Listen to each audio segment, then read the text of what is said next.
है कि जागरूकता बहुत ज़्यादा फैल गई है, सब लोग पढ़े लिखे हो गए हैं, हाथ में एक बहुत शानदार वाली डिवाइस इनके हाथ में है, उस डिवाइस का उपयोग वो जिसको चाहे उसको गाली देने में काम में लेते रहते हैं।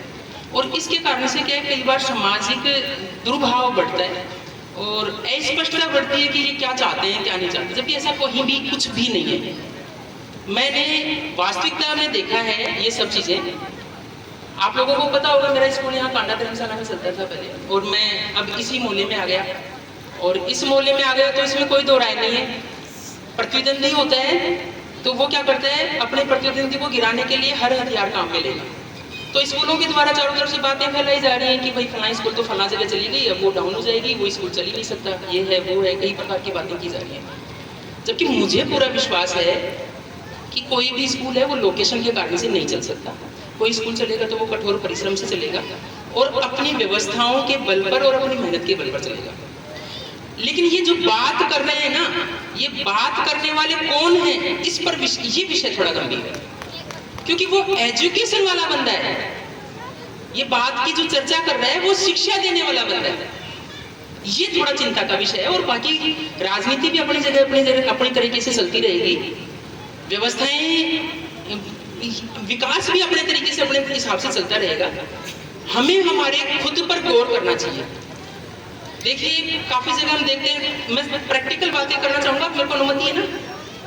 हम कार्ड आता है मेरे पास, उसमें भीमराव अम्बेडकर की फोटो होती है।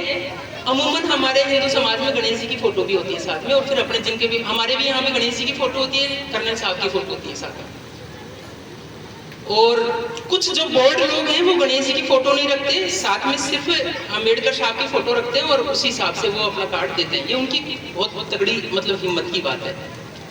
अब इसके बारे में जब चर्चा चलती है सर्व समाज में, तो ये चर्चा चलती है कि साहब ये देखो, ये तो बिल्कुल भी नहीं मानते इन सब चीज़ों को, ये सब चीज़ें इनके लिए कोई मायने नहीं रखती।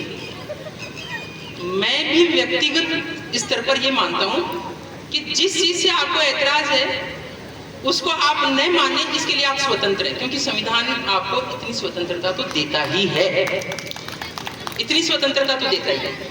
लेकिन एक थोड़ा सा हम हमारी आने वाली पीढ़ी के लिए कौन सा रास्ता तय करके जा रहे हैं, थोड़ा सा इस पर विचार करने का विषय है। बहुत सारे लोग हैं जिन्होंने अंग्रेजी शिक्षा का अनुकरण किया। अंग्रेजी शिक्षा का अनुकरण किया, इसमें कहीं कोई दिक्कत नहीं है। बच्चे ने ग्रेजुएशन किया, इंग्लिश में किया, बच्चे ने नौकरी भी प्राप्त की तो वो इंग्लिश के बिहाफ पर ही प्राप्त की। लेकिन वो संस्कार यदि छोड़ गया तो बड़ी दिक्कत हो जाएगी। आज बहुत सारे परिवार ऐसे हैं जिनके दो दो बच्चे हैं, दोनों बच्चे कोई अमेरिका में है, कोई इंग्लैंड में है, माँ बाप पीछे अकेले रह गए हैं, बच्चों को माँ बापों की कोई चिंता नहीं है। माँ बाप फोन करके कहते हैं कि भाई हमारी केयर कौन करेगा, तो वृद्धाश्रम का रास्ता दिखा देते हैं। मेरा इतना सा निवेदन है कि हम हमारी जड़ें न छोड़ें। यदि जड़ों को भूल गए ना तो बड़ी दिक्कत हो जाएगी। आप ये देखिए, बाबा साहब ने प्रतीकात्मक रूप से समझाया कि जो भगवान शिव है ना, इनके साथ में जो नंदी है ये दलित है। ये प्रतीकात्मक रूप से समझाया उन्होंने कि नंदी जो है वो दलित है, गणेश जी दलित है। उन्होंने ऐसे बहुत सारे प्रतीकात्मक रूप से व्याख्याएं कर करके बताई कि इनको क्यों आप लोग अलग अलग क्यों दिखाया गया, विकृत क्यों दिखाया गया। विकृत भाई, नंदी कोई आदमी है, उसका पूरा शरीर वैसे है, गाय का सा मुख है उसका, तो विकृत हो गए ना वो। गणेश जी है, लंबी नाक दिखा रखी है, विकृत है। विकृत का मतलब क्या हुआ कि ये उस वक्त के दैवीय जो ढांचा था उसमें ये दलित माने गए या नीचे माने गए, या अनुक्रम में उनको थोड़ा सा निम्न दिखाया गया। लेकिन आप देखो, गणेश जी ने जब पराक्रम दिखाया तो प्रथम पूजनीय हो गए। आप लोगों का पराक्रम दुनिया देख रही है, आगे बढ़ रही है, और आप लोग कहते हुए मेरे को शर्मिंदगी हो रही, मैं भी तो आप लोगों में हूँ, मैं भी तो साथ ही हूँ, मैं कोई अलग थोड़ी हूँ। आप लोग कह ही नहीं सकते यहाँ पर। और इसका जो सबसे ज्यादा श्रेय यदि किसी को दिया जाता है कि हमें हमारा बेस्ट दिखाने का मौका मिल रहा है, तो वो उस स्वर्ण समाज को दिया जा सकता है, क्योंकि उन्होंने हमारे को जो अपॉर्चुनिटी मिल रही थी उस अपॉर्चुनिटी को हमें मिलने दिया। नहीं तो कोई टाइम ऐसा था कि 550 में से लगभग सारे के सारे सांसद इनके ही थे। ये चाहते तो जो चाहे वो डिसीजन ले लेते, लेकिन नहीं लिया गया। मानवता के हित में सोचा गया। बहुत जगह बाबा साहब ने भयंकर स्ट्रगल किए। आप जब उनके संविधान के जब लिखने के प्रक्रम को, आप प्रक्रिया को पूरी को पढ़ोगे तो बहुत जगह उन्होंने स्ट्रगल किया।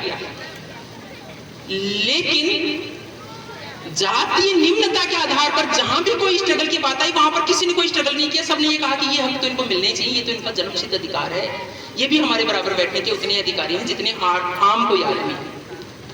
तो मेरा कहने का मतलब छोटा सा ये है कि बच्चे स्कूलों में भी जाते हैं, सभी समाजों के बच्चों के साथ बैठते हैं। बच्चा खेलने जाता है, सभी समाजों के बच्चों के साथ खेलने जाता है। बच्चा यारी दोस्ती करता है तो वो अन्य समाजों के साथ भी करता है। तो किसी प्रकार की ऐसी कटु मानसिकता उसके दिमाग में न आने दें कि वो समाज में हाशिए पर आ जाए, या वो जहां भी कहीं करे। जैसे अभी मैं बताता हूँ, कालूराम जी भाई साहब हैं, इनका बच्चा है वो MBBS कर रहा है। अब MBBS हम क्या चुन सकते हैं? हम ये चुन सकते हैं कि मैं मकान इस मोहल्ले में ले लूंगा चाहे महंगा मिल जाए। लेकिन MBBS में जाके वो ये थोड़ी चुन सकता है कि मैं इस क्लास में ही बैठूंगा या उस क्लास में बैठूंगा या इस सेक्शन में बैठूंगा। वहां पर तो जो भी सारे सिलेक्टेड बच्चे उनके साथ बैठना है उसको। यदि वहां पर उसके दिल में ये कटु मानसिकता रही कि मेरे साथ वाला जो ये ब्राह्मण का बेटा है, बनिए का बेटा है, जाट का बेटा है, गुजर का बेटा है, इन लोगों के बाप दादाओं ने हमारे बाप दादाओं के साथ बहुत अन्याय किया, बहुत अत्याचार किया, तो वो इस कटु मानसिकता के साथ चलेगा तो शायद वो उनके साथ घुल मिल नहीं पाएगा। और घुले मिले बिना नहीं बात बनेगी। जब तक हम अंदर से एक दूसरे के साथ घुल मिल न जाए तब तक हम इस समाज को एक कैसे कर पाएंगे जो बिछड़ गए। आप देखो ये विज्ञान का युग है। बिहार में जेनेटिक कोडिंग की गई और उसमें जेनेटिक सीक्वेंस में पाया गया कि बिहार का दलित समाज है वो बिहार के राजपूत समाज का सबसे नजदीकी है। यानी ये हम हैं तो सारे एक ही तने के शाखाएं, इसमें कहीं कोई दो राय नहीं। नेशनल इंडेक्स को देख लो, एंथ्रोपोलॉजी के जितने भी प्रिंसिपल्स होते हैं जिनके थ्रू हमें पता चलता है कि हमारा नृवंश, हमारी जो जीन्स की जो सीक्वेंसिंग जहां से डिवाइड हुई है वो सब एक ही जगह से। तो हम हैं तो भाई, इसमें कहीं कोई दो राय नहीं। हम हैं तो एक ही वंश से निकले हुए, इसमें कहीं कोई दो राय नहीं। लेकिन अब जो हो चुका उसके कारण से जो होने वाला है उसको कटु बनाया जाए, ये अनुचित है। बच्चे बहुत अच्छे पढ़ रहे हैं आप लोगों के। मेरी स्कूल में भी एक दो बार बच्चों ने मतलब ऐसी समाज के बच्चों ने टॉप किया है, 2-3 बार टॉप कर लिया। मतलब वो टॉपर अजीतगढ़, मतलब मेरी स्कूल के नहीं पूरे अजीतगढ़ के टॉपर रहे। अब वो टॉपर बच्चे हैं, वो इसलिए टॉपर हैं कि वो उस सराउंडिंग में रहे जिस सराउंडिंग से टॉपर्स पहले के निकल के जाते रहे। यदि उस सराउंडिंग में नहीं रहते तो वो शायद आउटपुट नहीं दे पाते। मेरे पिताजी बकरियां चराते थे, मैं बकरी चराता, तो मेरे को क्या मिलता? मिंगन और दूध। मैंने कुछ हटके रास्ता चुना तो मेरे को हटके मिला। बस वही चीज हमें देखनी है कि हमें हमारे बच्चों के लिए कुछ हटके देना है। जो हमारे बाप दादा करते हैं वो तो बिल्कुल भी नहीं करने देना। और तब तक हम आपस में एक दूसरों को जोड़ नहीं पाएंगे। मैं तो ये मानता हूँ कि मैं एक तरह से इसे अजीतगढ़ क्षेत्र का एक अग्रदूत बन के आया हूँ कि मैं उस मोहल्ले से इस मोहल्ले में आया हूँ, उस मोहल्ले के बच्चों को इस मोहल्ले में लेके आ रहा हूँ। ये कितनी बड़ी बात है। आप लोगों के पास एक बहुत अच्छा अवसर है कि हम और अच्छे घुल मिल पाए, अच्छे से एक दूसरे के साथ समझ पाए, एक दूसरे को जान पाए। और मैं देख भी रहा हूँ, मैं महसूस भी कर रहा हूँ कि बहुत अच्छा एटमॉस्फेयर डेवलप कर पाने में हम सक्षम हो पाए। तो मेरा यही निवेदन है, कोई भी पूर्व की कटुता है उसको हमें भुलाना ही पड़ेगा और कोई उपाय नहीं उस चीज का। और नए के लिए संघर्ष करना पड़ेगा। यदि आपके साथ कहीं भी कोई अनाचार होता है तो आपका संघर्ष उच्च कोटि के स्तर का होना चाहिए। लेकिन कोई आपकी तरफ एक कदम चलता है तो आपको 3 कदम चलना चाहिए। ये मेरा सुझाव है। धन्यवाद।